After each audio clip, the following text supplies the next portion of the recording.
All right, all right. I think we are live after that cool countdown. I think it gets cooler each time. Welcome to another episode of Kaia Roundtable. Last time we were here, it was about right before we headed off to Taipei Blockchain Week, and we had a nice conversation about the Web3 landscape in Taiwan. This time, we are getting prepared to head off to Consensus in Hong Kong next week. So the conversation today will be centered around Hong Kong and the Consensus, and especially whether or not Hong Kong is the ideal city for Web3 builders. We are joined today, as all of our previous Kaya Roundtable has been joined by amazing builders and practitioners and experts in the Web3 space. Again, thank you so much for all of you to take the time out to come and support us. Our guests tonight are not only experts in the space, but they're also supporters of the Kaya ecosystem. So it's really a pleasure. I'm really excited to be diving into our conversation tonight. So I will just give a quick rundown of who we are with here tonight, and I think each of the guests can then do a quick intro, and then we will dive right into our conversation tonight. So I will do a quick rundown in no particular orders. So we have today with us David, the investment director from Animoca Brands, Jimbo, the investor at Hashkey, and of course, Melody, the co-founder from Spartan. So with that being said, Melody, do you mind getting us started by giving us a quick intro about yourself and about Spartan? And then we'll go to Jimbo, and then we'll go to David. Yeah, sure, Larry, my pleasure. Very happy to be here. This is my first, live X or space on Twitter and also on YouTube. Yeah, very excited to be speaking to the Kaya community. Spartan is a partner and an investor in Kaya. Have been working closely with the team for a while, so I'm intimately familiar, with the strategies. The next exciting things coming, and also why we believe this is one of the most exciting ecosystem in Asia. I want to share more about this. Of course, if you don't know Spartan, we are a Asia-based fund advisory group. I have two more co-founders. We founded it in 2017. We have over 150 portfolio companies and worked with many top blockchain projects in the space. Very happy to be here. Thanks. Thank you, Melody. Thank you. And during Consensus, we'll be doing a lot of events together as well. So take a watch out for those events, and we look forward to seeing everyone in person and in Hong Kong. Thank you, Melody, and I look forward to our conversation later tonight. Jimbo, why don't you give us a quick intro about yourself, about Hashkey Capital? Yeah, sure. Yeah, I mean, first of all, thanks for the invitation. Always happy, to discuss the recent topics, the recent narratives around the current market. So I'll do some intro of Hashkey Capital. So we started back in 2015, investing in all sectors within this blockchain space. Right now, I have two funds running. AUM is around $1 billion USD. I'm happy to see some familiar faces and friends, and also new project founders during Consensus, and everyone can hook me up and then talk to you guys. And also, since our headquarters is based in Hong Kong, so also welcome everyone to maybe join some events at our headquarters. Yep. Thank you, Jingo. Thank you so much. And just as with Spartan, we are also going to be hosting events with Hashkey as well. So really excited to be seeing you in person next week. And for those of you headed to Hong Kong, please do come to our event. There's going to be some great conversations happening in person. And let's go to David. David, can you give us a quick intro about yourself and of Animal Brands? Yeah, sure thing. So, hi everyone, I'm David, one of the investment directors at Animoca Brands. So, Animoca was founded over 10 years ago. We, have been in the Web3 space since the beginning. We started off more focused in gaming. You might remember us in that cycle about, Sandbox, Axie Infinity, and so on. But we have basically diversified a lot since then. In this cycle, we also invest a lot in different narratives across all the Web3 space, including Kaia. So we are also one of the first investors since the Kaia's Clayton days. We're also one of the biggest validator for Kaia as well. So very happy to be here to share our thoughts with everyone. Thank you, David. Thank you, and I look forward to hearing more from your insights in just a little bit. So, with that, with the general intro over, I think we can dive into the first question of tonight. By the way, if you're watching, if you have any questions, especially centered around our topic tonight, feel free to leave them at the comment section on YouTube, Twitter, X, and Facebook, or wherever you are tuning into our session tonight. And if you have some time at the end of today's space, we will have asked the guests to answer those questions. So, just before we got started, it's funny because we realized I think only David is actually physically based in Hong Kong at the moment. All of us are sort of in and out of Hong Kong here and there. And so the first question, actually, would love to have David getting us started. And this really is just about the general observation of Web3 in Hong Kong. Actually, prior to joining Kaia, I was at Hashkey as well on the exchange side of things. So sort of saw the initial start of Hong Kong's push for more Web3 support. And of course, now we are a few years in, and I would love to direct this question to David first. From your perspective, what are you seeing in Hong Kong in terms of the Web3 landscape? Just some general observations. What's been happening these days? Yeah, sure thing. I think Hong Kong is actually a great place to become a Web3 international hub, just like Hong Kong, is also an international finance center. Before joining Web3 a few years ago, actually, I was also in TradFi for over close to 20 years.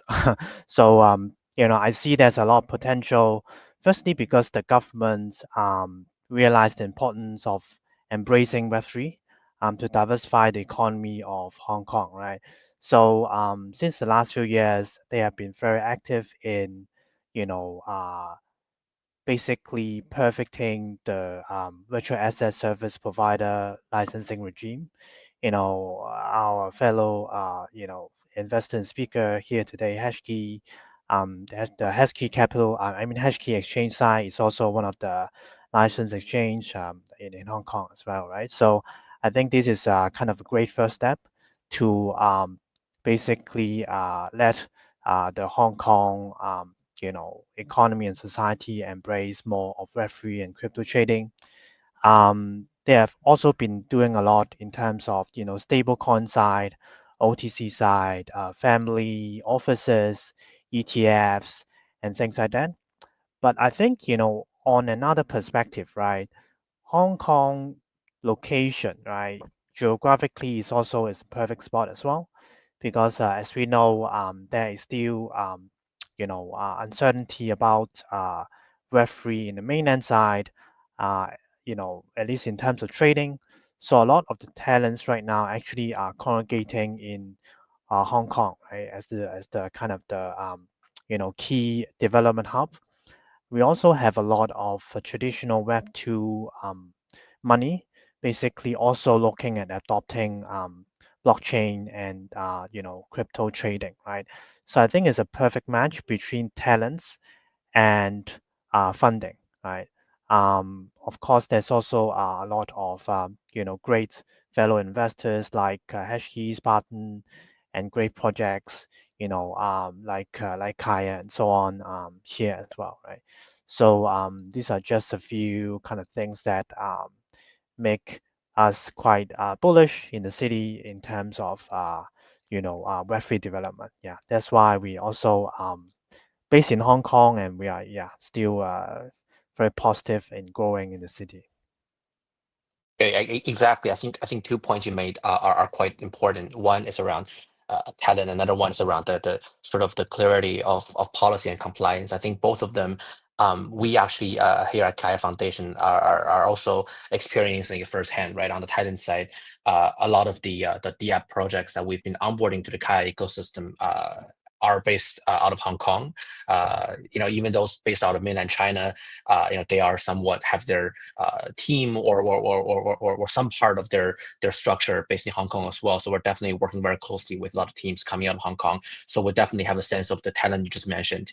In terms of the regulatory policies, right? We are, we've been, a long time, we've been working with Hashkey for quite a long time, not only just with Hashkey Capital, but also with the exchange itself. I think just a few months ago, right, we got listed on the Hong Kong exchange as well for PI investors. Being a platform working with Line, we also really care a lot about compliance and regulatory compliance. So that's something that I think a lot of what's happening in Hong Kong are also really closely aligned to Kaia as well. So definitely very bullish on Hong Kong. I'm very bullish on the projects that are coming out of there. Speaking about projects, right?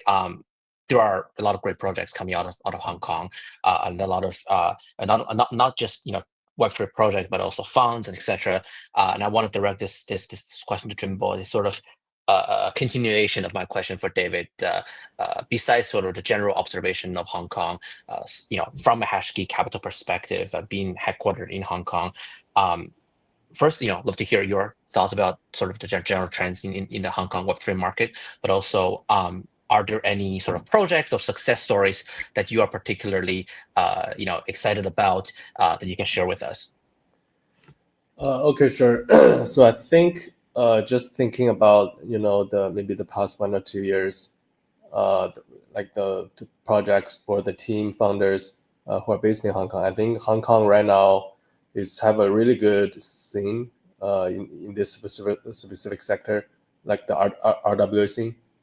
There are some projects like the credit rating firm like Credora, and then like the company like Hex Trust, and then there are so many traditional like maybe hedge fund managers, fund managers, family office in Hong Kong. So there is a really good ecosystem or like a circle for those traditional RWA on-chain credit rating scene. Maybe because we used to have the successful story on the Athena. Right now, I think there's some similar narratives building the same thing. You can have the credit ratings to do the risk management, maybe have some hedge fund strategies from the traditional finance side to do the underlying yield, and then you can have infrastructure or like companies like Hex Trust to do the banking. So there's really an existing ecosystem on that narrative. That's one thing I noticed.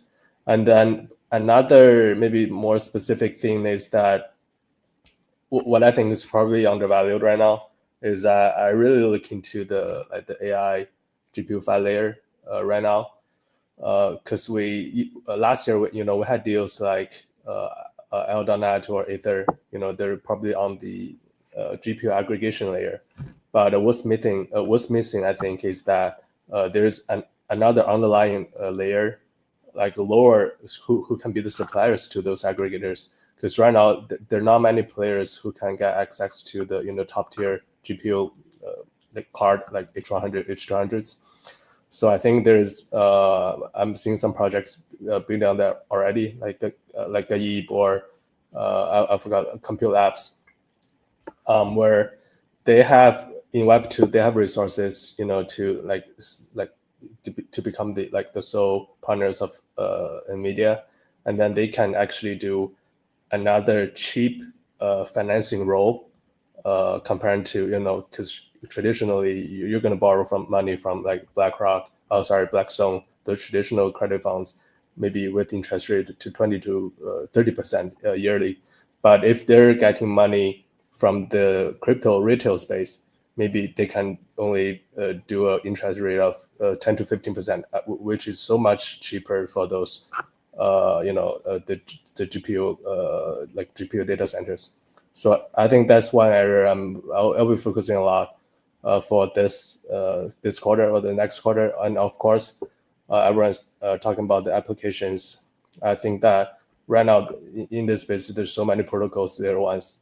I think right now it's like who do you choose for the ecosystem for the layer ones? Like there is just block space, marketplace of block spaces. Some are cheaper, some are faster, some are safer. But I think it's this current coming 2 years will be the market for the applications, because we already have all the infrastructures ready. We need some builders to do some application works. So that'll be another big amount of my time I'll be spending on the applications. Yeah. Thank you, Jimbo. I think that's a great answer, especially you're sort of segueing into a topic that I wanted to dive into a bit later, which is about consumer crypto and the application of crypto. But we will come back to that in just a little bit. And also, I love the point you just brought up about sort of the intersection of TradFi and crypto that is happening in Hong Kong, because I think, especially after this election, now we're seeing a lot of different countries that or cities or markets opening up to crypto. But I think Hong Kong, on one hand, right, it opened up quite early on, but also it has a unique advantage of being on a crossroad of TradFi and Web3. And I think there are a lot of unique opportunities that exist in Hong Kong as well. And I love the points you brought up to around that as well. So Melody, I want to also point this question to you as well, and just some general observations about the Web3 market in Hong Kong. And also, I know, Spartan is quite active in the market as well. Are there any projects from your perspective you interacted with, successful stories or narratives and verticals that you guys are looking, especially in Hong Kong? I mean, in terms of projects, less so, I think, from Hong Kong. Yeah, Hong Kong is, I started my career in Hong Kong. I started investment banking at Goldman Sachs Hong Kong is my first job. That's in 2004. Oh my gosh, 20 years ago. And I've always felt, it's like Hong Kong has one of the most intense and working culture in Asia, and the talent is amazing. I think I live in Singapore now. It's much more relaxed, and Hong Kong cannot be compared to Hong Kong in terms of the talent and the quality of talent in the traditional finance space. So I think Hong Kong will probably, if you think about it, is kind of the New York for Asia. And if you look at the cycle, the institutional adoption really goes to the ETFs, the Bitcoin, and all the more regulated players, right? Like Coinbase, Kraken, all of these more equity type of business who are serving this asset, which is more acceptable for institutions versus Bitcoin related products. So I do think it is an opportunity for Hong Kong to catch up in this cycle, while most of the focus is institutional infrastructure, institutional education, institutional adoption, and buying of Bitcoin or ETFs. Because they will, they have access to a broader spectrum of capital. But in terms of crypto native innovation projects, it's probably not. I've never felt Hong Kong has that draw, right, for technical founders. But Hong Kong don't also need to compete on that, right? It's a very expensive place to live, and I think you have next door Shenzhen. That's probably where all the technical people are going. So I don't think it has to compete head to head with like Silicon Valley. It should be thinking more of compete with New York, right, to be the financial center for crypto. Thinking about it, yeah, I mean, another good point you've made, similar to what Jimbo has said about, again, the intersection of TradFi and its traditional resources that Hong Kong has and now merged with crypto. I think you have also segued sort of to sort of the next question I wanted to ask. But before that, I just wanted to say, about 2 months ago, right, we were while we're having this roundtable ahead of the Taipei Blockchain Week, it was a very different conversation, right? Taipei also has a bunch of talents. It's also a hub for, now they're getting a lot of regulatory clarity as well in terms of crypto regulations. But the conversation there was a lot more centered around builders and creating projects that is native of the Taiwanese market. Whereas in Hong Kong, although the opportunities are the passion is the same, it's a very different story. So this is a great sort of comparison of the differences between the two markets, despite both having a lot of potential for growth. And actually, since what you mentioned earlier about about sort of sort of a lack of projects, since as I think you're absolutely right. Right, Hong Kong has talents, but not necessarily uh, heavy developers, or rather, it's an expensive burden for teams to be building out of Hong Kong. We've talked a lot about the opportunity Hong Kong has. What are some challenges that you think are that exist in the market? We'll wait for Amanda to come back, but David, why don't you get us started on this question? Do you see any, or what are some of the challenges that you're seeing with the Hong Kong market in terms of Web3 adoption and development, maybe for projects? Yeah, yeah, definitely. Yeah, of course, I think, Hong Kong being a very small city geographically, um, a lot of things are very expensive, right? If you're left in Hong Kong before, the rent is very expensive. Having a family here is very expensive. The kids going to school is very expensive. So, um, that is definitely some factors to consider for, um, you know, projects, right, to be based in Hong Kong and to be built in Hong Kong, right? So I think this is definitely an issue. Um, but I think having said that, I think I do see that being a kind of you know, not a solution, but a trend emerging is that, having the kind of the headquarters or the company based in Hong Kong, you can still have your development team very close by in Shenzhen, right? It's literally like 15, 20 minutes away. So that actually is starting to, emerge. Also, yeah, actually, also the talents that we have got in this, Greater Bay Area, I'd say is actually pretty good, right? Especially for mini games, very suitable for Kaia. We have a lot of those talents in the area. So, and we continue to see many good games and mini dApps coming and developing, moving on to adopting and embracing Web3, right? And Kaia is one of the first choice, right, to adopt. So that's one thing. And I think another thing is also the Hong Kong is also realizing this problem, right? So they have started to push out, something called the Top Talent Pass scheme. So basically, they want to attract talent. They give them kind of accelerated permanent residency and subsidies and things like that, so that developers or investors, they can move over to reside in Hong Kong. So I think that is also going to, start to help.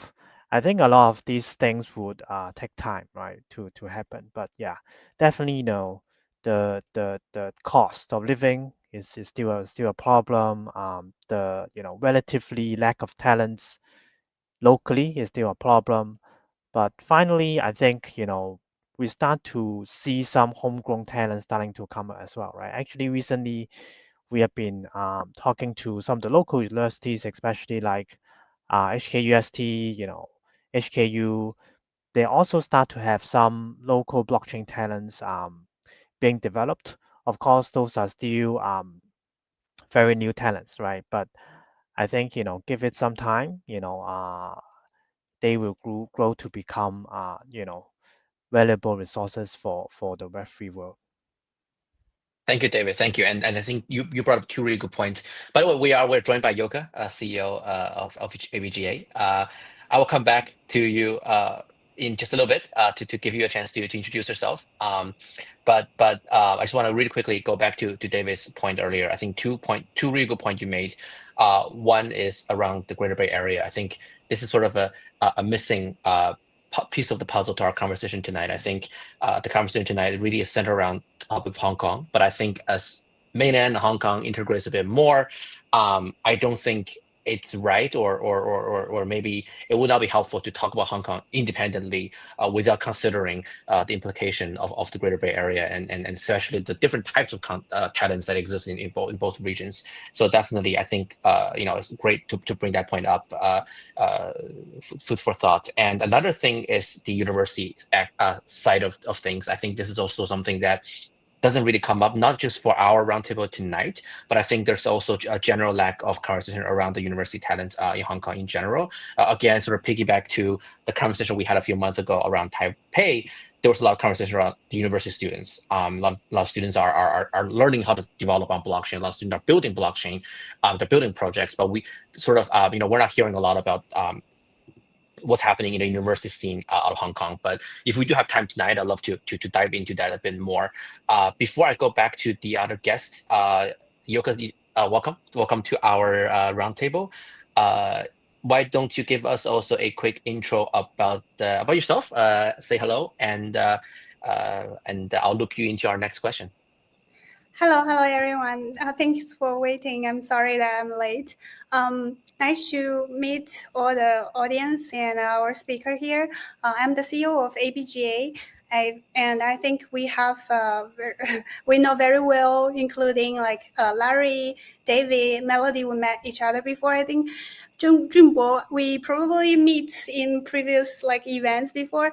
So like I think ABGA mostly give you a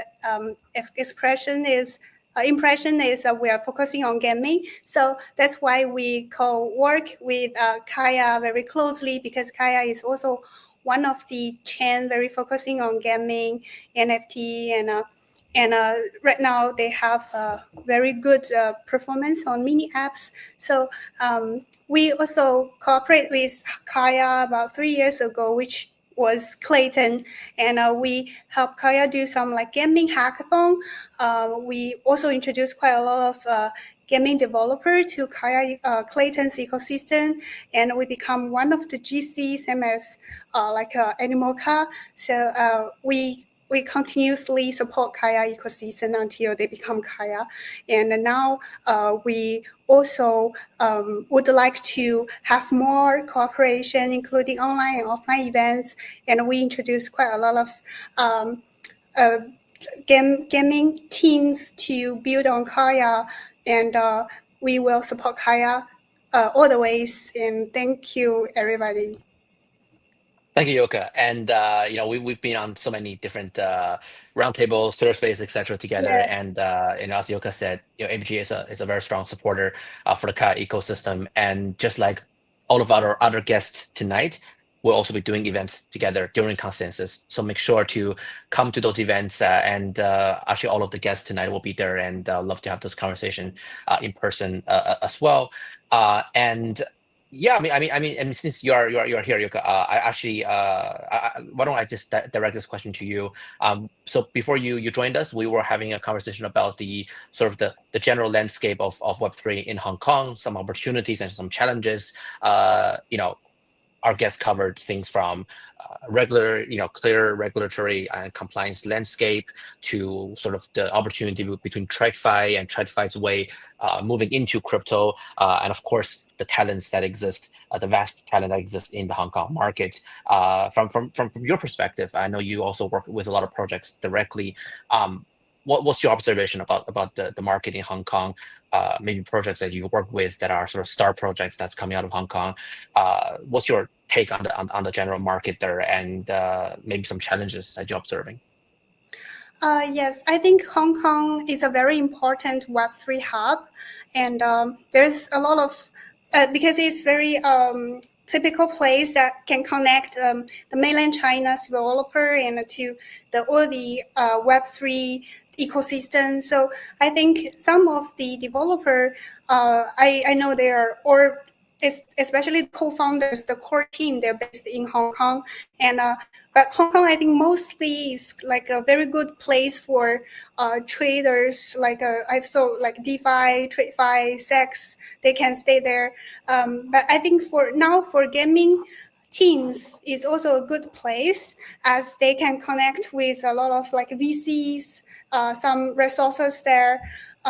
So that's I think Hong Kong is quite similar as Singapore, but it's nearer to mainland China, so they can attract the Great China area's resources.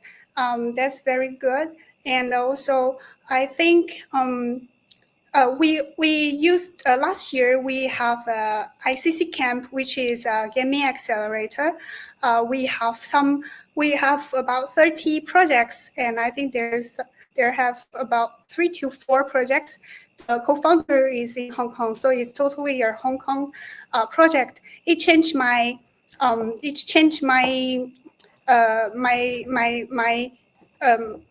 like how I thought about Hong Kong. I thought there are more finance company, there are more traders, but I'm very surprised that there is also have a lot of startups, entrepreneurs. Like I think so they might have some talents we didn't aware or we didn't discover them. So I think we might also do some like a developer events, or we do some like PR there to discover more like developer.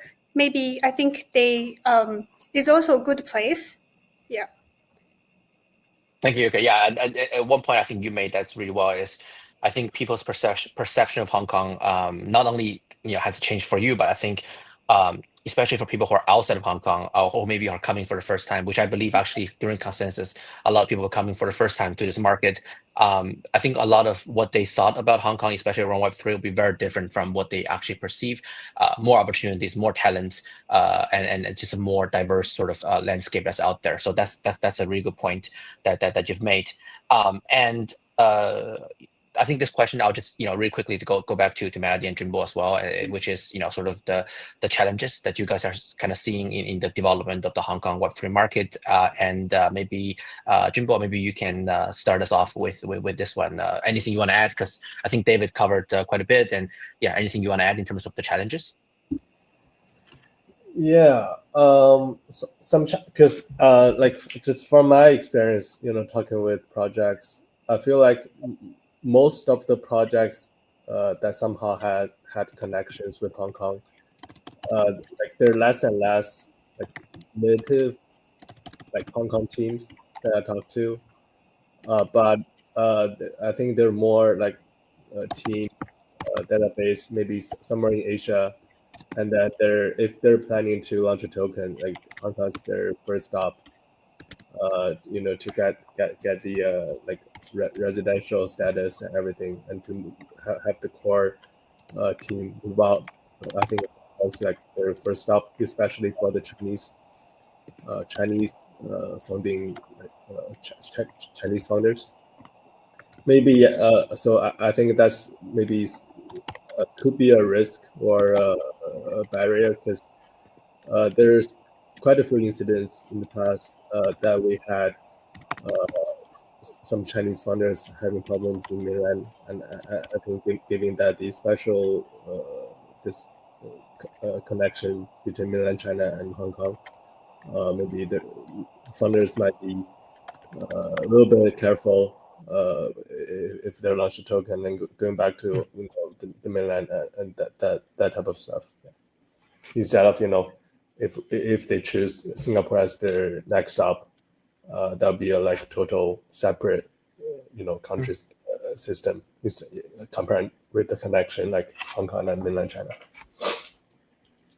Yeah, no, exactly. I think earlier we mentioned this opportunity between mainland China and Hong Kong being sort of connected, but it's a double-edged sword, right? There's also that concern that will come to builders with that connection, especially I think for builders that are based out of mainland China. So that's a really good point. And yeah, Melody, do you want to add anything to this?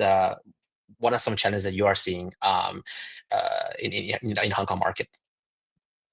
Um, Yeah, I mean, I just think, every city, every place have their own unique advantage. I don't think every city should go after what they're not good at, and forgetting about what they're really good at. I think if you have very successful CFI companies, right, like Coinbase type, started with a centralized exchange, regulated, and from there, like, look how many projects, how much talent came out of Coinbase, right? So if, for example, we can have Hashkey become very successful, will we get a huge community, right, coming out of coming out of ecosystem that has thrived, right, in Hong Kong, that not necessarily starting with like small crypto projects, but really like exchanges and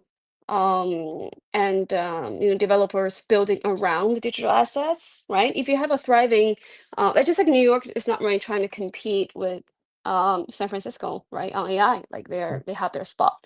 So my view is Hong Kong should double down what they're really good at and try not to become a Shenzhen, because that's not what they are. Yeah. Exactly. Really good point. And again, I totally agree with you. Again, going back to our early conversation about previous a few months ago about Taipei, right? They have a set of skill advantages, and so is Hong Kong, and so is everywhere else. So I think being able to differentiate and to develop under their own talents, it's definitely the way to go. And I think at this point, I want to sort of zoom out from Hong Kong, because I as I mentioned earlier, right? I think David, besides David, who is the only person actually based in Hong Kong right now, but David included, right? I think we all travel quite a lot around the world, especially all of you come from investment and venture background. So I'm sure you guys are seeing all sorts of projects every day from around the world. So this next question, I want to sort of center around the consumer crypto scene. What are you guys seeing in terms of like, I guess some kind of, I guess this is an open-ended question. I'd love to hear your thoughts around, first of all, like, are you seeing sort of consumer crypto apps that are you seeing what you want to see that are coming out, or what are the other kind of consumer apps that you think should be out there that hasn't been developed yet? Obviously, here at Kaia, we are building a DApp portal in collaboration with Line, one of the largest messenger application, especially in Asia. So we are definitely trying to go after those consumers, where they are at. But I'd love to hear your thoughts on sort of consumer apps, super apps, maybe some pro that you are currently working with, maybe what the kind of app you're seeing people around you are using. But I'd love to hear your thoughts around this topic of consumer applications. And I think I'll direct this to Jimbo first, because you mentioned consumer application is something that you are personally focused on, or just the general application of Web3. So I'd love to hear your thoughts about this topic, and we'll go down to the other guests afterwards. Sure. Consumer applications thing. I think from my perspective is that what's shifting. I think this cycle is that like used to be like within our investment team, Hashkey Capital, we used to separate sectors, like 4 different investors. Like I used to cover gaming, say like consumer, like some payment, right? Right now, I think what's changing is that we don't separate that way anymore, and I don't think the consumer thing or the consumer sector should be should be separated that way. What I meant is that for any projects that we look at right now, so even you're into the infra side, you're building protocols, there ones, you have to pay attention to consumer, right? Because right now, especially when at least I think we're still maybe in the midway of the bull cycle, although market went down a little bit, recently. Like everything changes so fast, especially there's some new meme, like new age, and like everyone is paying attention to different things, and then it changes like weekly by or daily or hourly. So I think whatever you build, you have to pay attention to how you really connect to with your consumer, with your users, even you're building like heavy fat protocols. But I think for applications, where it really shines is that right now we've seen communities, some projects, even like there's like skipping VC, like skipping institutions, like we have the direct connection between users and the project. So there are a lot of SAP are missing. VCs might be losing their edge a little bit. So I think like right now, whatever you build, I think we'll pay attention to how to attract the community attention. Like how do you go to do your good market strategies? Yeah, that's my thought. So right now it's not like top down. Like we focus on this ecosystem. Maybe we think that there's some new narratives on this ecosystem what they're building. It's more like you find those interesting ideas from a like bottom-up approach, right? So if you have the good idea and you're starting to gather support from from your crypto friend circle, and then VCs will inject money to help you enlarge your ideas and then make it to the public. So I think that's was changing from at least from last year. Got it. And I think we are currently sort of at Kaia, we're doing similar things. We're also sort of in the search for those great customer-facing crypto projects, and I think one of the goals that we have for Consensus this year is to discover and see whether or not there are some great teams out there that is building this space. And Yoka, I'd love to come to you with the same question. Consumer crypto, consumer adoption. You work with a lot of projects directly. What's your take on this space? I think for like the super apps, I think because Hong Kong is more used like WhatsApp, and I think like Kaia, we connect with Line. Line is more like a super app, same as like WeChat. We can do the like payment. We can also reach like the roam like video, like TikTok, and we also can play games or whatever. So I'm not sure what's the type of WhatsApp is it like same as the Singapore WhatsApp we're using it? I think mostly it's more for messaging, video call, and they even don't have like the 朋友圈, like the circles to share your life. So I'm not sure whether it's the same type. I guess it's the same. And so I think WhatsApp is not like Line or WeChat is more good for like the mini game or mini apps. So I think in Hong Kong, but I know Hong Kongese, you can download the Line, and probably some of Hong Kongese will use Line, right? So I think if we wanna develop promote the mini apps online, I think it's also a very good points that we can promote there. And in the other time, I think the Hong Kongese is a very open-minded people. It's a very open place. I know they're like the Bitcoin machine. The first few Bitcoin machine is also operating in Hong Kong. So I think the people there are very. I think they're good to accept these new things happening in Hong Kong, and they might try the mini apps, mini apps in online. I think there's a how to say. I think there's an opportunity there to let more Hong Kong markets discover it, play it, and I think it probably become a market for Kaia. So I think that's the one part that consumer, how to consumer engaged with this. And then I think, so yeah, that's the thing I can think about right now. Of course, and I think one of the points you made, I just want to sort of come back to is, you again, you sort of refocus our conversation in Hong Kong. Sure, Hong Kong is, Line is not the main form of communication in Hong Kong, but in areas like Taiwan and Thailand and Japan, it is. So I think speaking from my perspective, we're currently still, when we talk about consumer crypto, given our current projects, we're still looking a lot at sort of games and SocialFi. I think the current understanding is crypto that consumers are they understand and things that they are interested in using.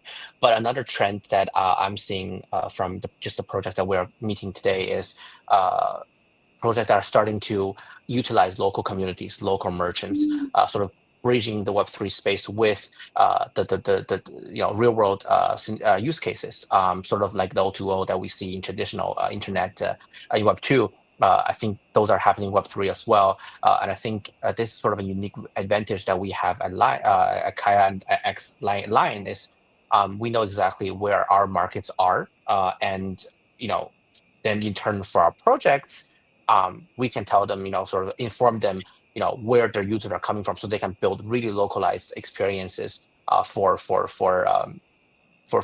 their users, and that's something that I'm personally very very excited about, and I think we'll see more of that moving forward.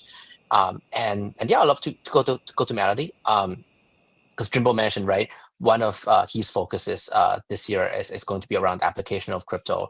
I'm just curious, you personally or in perspective Spartan, is consumer crypto or application of crypto something in your investment thesis or something that you guys are looking at as well?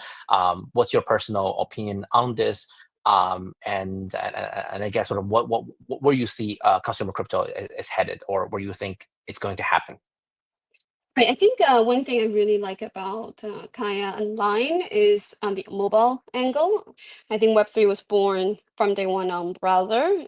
And if you look at most of the biggest user base products, and they're not on mobile, right? They're on browser. I still remember a few years ago, I went to a MetaMask event and I was like, why aren't you guys, focusing on mobile? They're like, we don't care.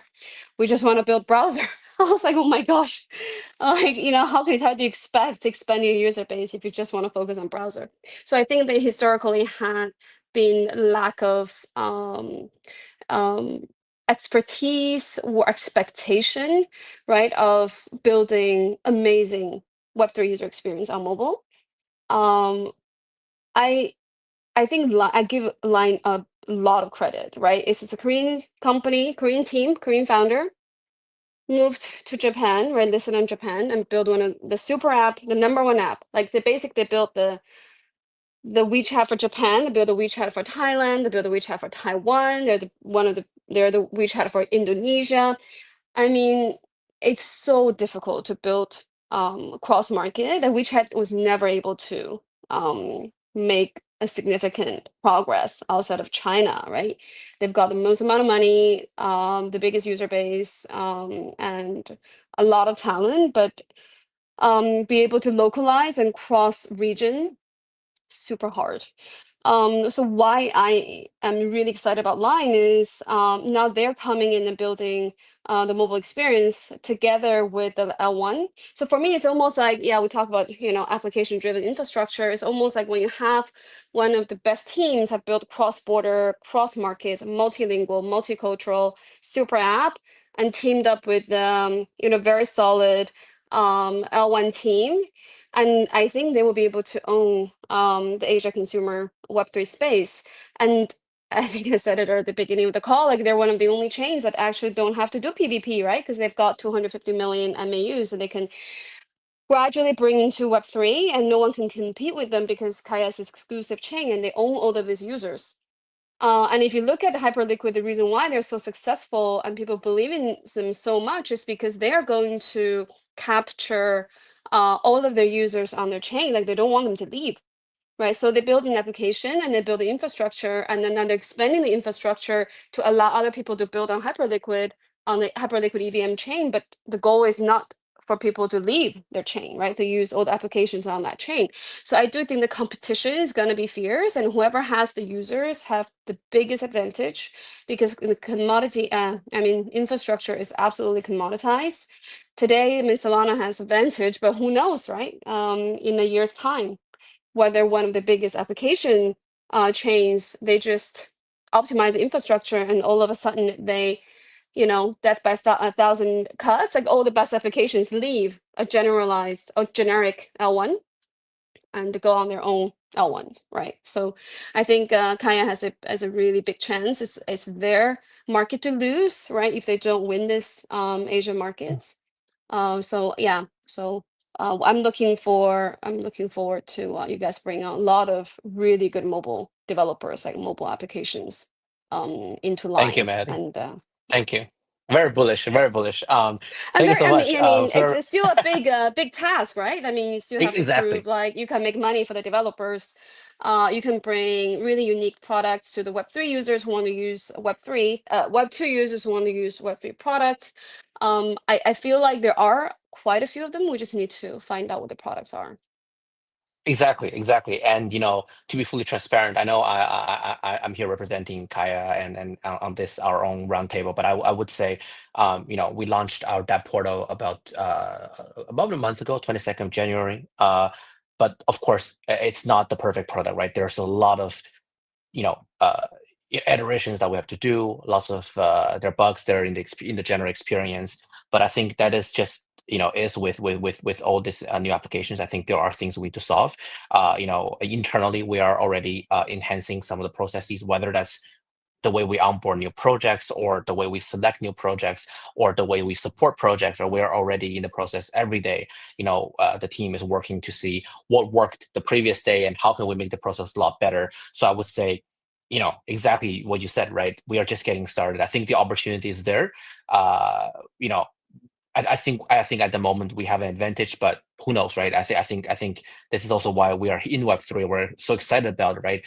The opportunities is always shifting, but I think we have a good opportunity. I think we do have a really great team, and we have great partners like those of you who are with us here today, who are supporting us, right?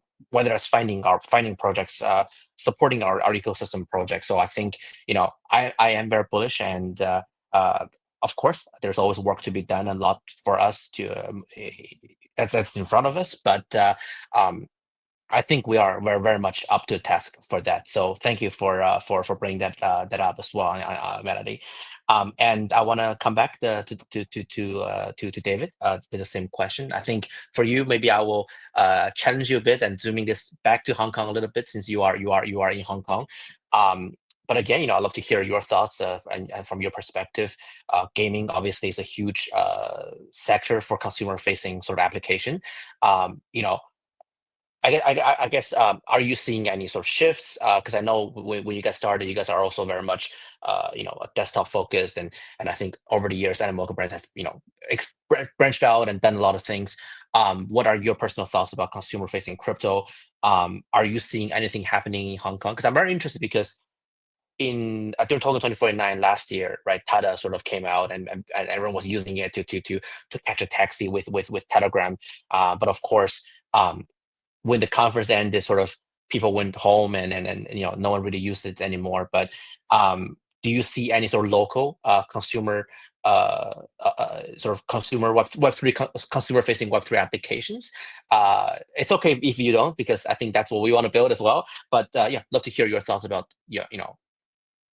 sort of consumer facing crypto and the crypto application. Yeah, definitely. I think Hong Kong people, I think some of you also talk a bit about this, right? Like there are a few other competing social messaging apps in Hong Kong, WhatsApp, WeChat, and so on. But I think, Line is still, in the game, right? Great work. I think so far, I think launching the Kaya Wave one, I think all the, I've been grinding the Kaya Wave every day. It's actually pretty smooth. It's great. Quality of the dApps are also good. So yeah, I think keep it up. There's a lot of potential there. Numbers looking good as well. So I think there is actually a lot of interest, a lot of potential for these mini dApps to onboard more, Lines users onto Kaia, right? So I do think, that is, a big potential so far. But, I think Hong Kong people are willing to try things, right? But, um, they are also, relatively slower in using these consumer apps, even compared to, mainland China, right? And some other countries nearby, right? Like Southeast Asia. So I think that is indeed something to, you know, keep pushing. Um, zooming out a little bit from Hong Kong as well, right? I think at Mocha we have been all in, on gaming and consumer apps. It's still our bread and butter to this day. I think definitely, although the crypto cycle might not be 4 year anymore, right, in our view, but I think definitely starting in these 2 years, we are seeing uh, mass adoption starting to begin, right? So we having because we start to have a lot of tools that onboard these mass markets, right? Like all these memes, right? Like Trump meme, right? I think many you know political coin or celebrity coins, I think might not benefit crypto in the short term, but I think definitely will get attention and onboard people to Web3, right? So I think that's one of the thing. And the second thing, I think the technology is starting to mature as well, right? We start to see a lot of very good wallet abstraction tools, chain abstraction starting to come on. I think this has been a very big barrier to the normies to onboard to the blockchain, right? If you don't have a certain technical knowledge, it's still pretty hard to, play around on the blockchain. And I'm starting to see this getting changed, right? With all these consumer applications, right? We start to see very good dApps like Phantom is also reached one of the top dApps on Apple Store. GMGN has been very successful and easy to use. Moonshot, of course, right? So I think more of this will come like Kai as well, right? I think the wallet abstraction process is actually pretty smooth as well. So I think that is another great thing. And finally, I think, combining AI and Web3 is also another big trend that I've been spending a lot of time on. Why is that, right? Because all these AI agents, they can't open their own bank account, right? But if you give them a blockchain wallet, they can do a lot of things for you, right? They can, purely on the blockchain, they can do all this DeFi transaction for you. We call this DeFi, right? DeFi AI agents. And this is already saving a lot of time and a lot of technical barrier for the normies, right? If you want to bridge something from, say Solana to Kaia, how to do that, but just tell it in one sentence to the AI agent, it will understand it with the LM and then it can operate all the transactions for you, right? And this is massive, I think, yeah. So yeah, definitely, I think, consumer facing crypto applications is definitely the focus for us as well, especially combining with AI. Thank you, David. That's a great wrap up to our question, and I feel like we're at the cusp of this great consumer adoption, and it's all about happening. I think 2025 will be very exciting for builders and investors and infrastructures alike. We're just going to be wrapping up in just a minute, but I do want to come back to last question because the roundtable today is about consensus, and it is where we are all headed to next week. And I just want to ask this very quick question to each and one of you, because this is the first time consensus is coming to Hong Kong, coming to Asia, I believe, as well. So I want to ask just really quick, why are you coming to consensus? What do you hope to gain from coming to consensus? And what are some of the events that you personally are going or you are encouraging people to go? It can just be the events you're hosting. But why don't we start with Yoka, and we'll go to Melody, David, and we end with Jimbo. Yoka. So why are you going to consensus? What are your goals, and what event do you recommend people to check out? So definitely, we come. Yeah, honestly, we come Hong Kong is for Kaia because we co-organize with Kaia with a VC dinner, which is a K BBQ, and also we have a Kaia Community Connect events. We have like some very bullish on Kaia's companies. We will share our thoughts about the Kaia and also the current market, and also we have some. Kaia's projects, they already launched on Kaia, and they will have a demo introduction in front of all the people interested in Kaia. And currently, we have more than 1,000 attendees applying. And then I think because Consensus always like host in US, but this is the recent years. This is the first time they come to Asia in Hong Kong. But I know like 7 years ago they organized in Singapore before, but after that they always stay in US. So I think they can bring quite a lot of like the global companies, Web3 leading companies to Hong Kong, and we can show like how the Asia market is now, and what's the like and I think Kaia gave a very good performance here because recently Kaia launched about 35 projects, if I'm not wrong, and I think some of them they have a very good data performance, which I think the top one or also the top three, I think they have more than 1 million users, and they have quite a lot of active wallets. And I think totally they earn the revenue is about 4 million of Kaia already. And then also the weekly active user is also a very good. They have very good data on this part. So I think even though it's not like very can compare to the traditional Web2 social app, but I think it's already or social game, but I think it's already it's a very is like far exceeds our expectation compared to other Web3 gaming, Web3 apps. So I think it's very impressive, and I think there is right now only I think only lines we based on lines this infrastructure we can bring the real world users come in, and we can have a lot of real users. It's not just the bot or just the people they just play for airdrop. I think we really bring a lot of real user, and we get some feedback from the projects.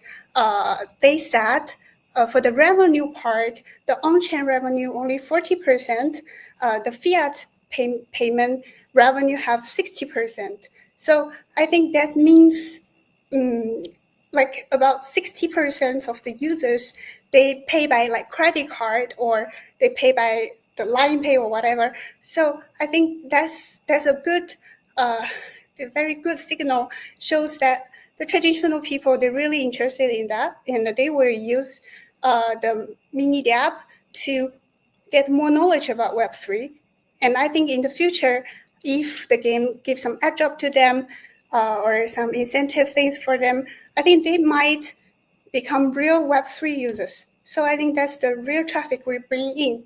And I think these things is we can so it's a very good timing that like in Consensus, we can let the global people, global company know what happening in Asia and what happening on Kaia. So I'm very looking forward to see in Consensus. Thank you, Yoka. Actually, you have the better stats than I do. I think I don't even have those numbers on the top of my head right now. So thank you so much for giving that shout out at the end. Now we'll go back to go to Melody quickly. Why are you coming to Consensus? What your goals are, and what events should we what you are going to that or you recommend people to go to? Sure, yeah. I mean, I think should be one of the biggest event in Asia first half. 2025, definitely it's time to, I think the market has changed a lot and it's developed to I think most of us probably expected a bit more bullish environment in 2025, and we're definitely not in the clear of where the market is going. So definitely want to check in with everyone, friends, and my peers on temperature. And I was thinking, like, talking to somebody today that last year was all about eigenlayer, the year before was all zk, the year before as probably, like, I don't know, count abstraction. And if you think about every year, the topics changes so much, and I'm sure this year will be very focused on AI, consumer, right, application, specific infrastructure. So yeah, checking in with everyone what they're excited about. And for me, I think other than we're kicking off the barbecue DAO with Kaia and ABGA. I will probably mostly around the main conference. I think I've checked out the side events, and I don't think it's that exciting. So I'll be at the main conference. Plus, I'll be speaking as a guest. So I'll be hanging out there. Yeah. Awesome. Thank you, Melody. And actually, just a very a side note, the restaurant that we're doing the K barbecue event at, I heard very, very good reviews about it. So I'm very, very excited about that event. So David, so again, what are you expecting from Consensus, what your goals are, and what events do you recommend people to check out? Yeah, extremely excited that Consensus is coming to Hong Kong for the first time, which is our home. So we have a lot of events, organizing. We have one of the bigger booths as well, in the main event. So feel free to drop by and say hi. Yeah, we of course also co-organizing an event with Kaia as well. So definitely come to that. Um, yeah, so I think it's a great time to come to Hong Kong. I think you know one of the first events of the year as well. So as Melody said, great to you know see what everyone is thinking about. But yeah, I'm sure this year the social apps, social consumer apps, AI is still something that we're very bullish on, and we continue to like and push. So yeah, hope everyone enjoy the city, and yeah, come say hi and let's catch up. Thank you, David. And last but not least, Jimbo, what are you expecting from Consensus, your goals and events that you are going to attend? Yeah, yeah. I think event wise, I haven't registered. All the events. Still looking at Luma page from the event list. But I believe the first event I registered, I think 2 days ago, was the barbecue event hosted by and you guys, Kaia Foundation. And Korean barbecue and soju, I think, is the best way to kick off a conference week. That's right. Exactly, Monday, exactly. Yeah, and then hopefully, also talk to some people at Kaia Foundation. I heard there are a lot of the projects under, within the first batch of the mini app launches. Mini app launch will be there, so I'll definitely try to meet some of the teams, and then try to set up some private meetings with them, and to see how each of the projects progresses in terms of some user metrics and etc. And then probably the rest of the time I'll be spending to try to meet some friends. I know since it's Consensus, and then some of the speaker mentioned that I used to be mainly in the US, so I heard a lot of the US funds they're also coming, and there are actually, I'm in Singapore this week. There are already some fund managers, VC guys already dropped by Singapore for this week and heading to Hong Kong for next week. So be happy to catch up with them. And then actually, I think from the US side, I think most of them still are into the infra narratives. At least last time I checked with them.